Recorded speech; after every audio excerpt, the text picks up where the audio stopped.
প্রতিদিনের মতো সেদিনও নিয়মিত ক্লাস করছিল মাইলস্টোন কলেজের শিক্ষার্থীরা।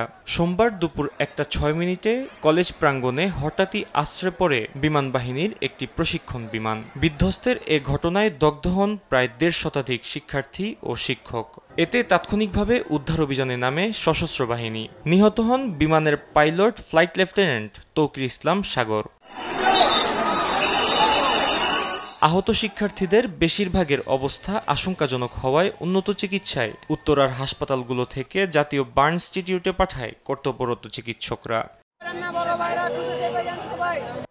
নিখোঁজ শিক্ষার্থীদের খোঁজ পেতে এখনও বিভিন্ন হাসপাতালে ঘুরছেন স্বজনরা।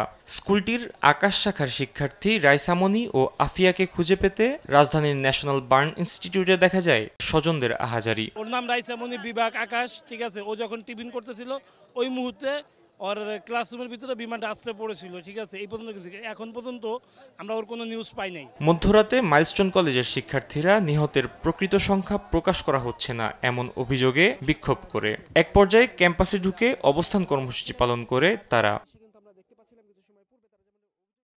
মর্মান্তিক এ দুর্ঘটনায় মধ্যরাত থেকে একদিনের রাষ্ট্রীয় শোক পালন করছে সারা দেশ।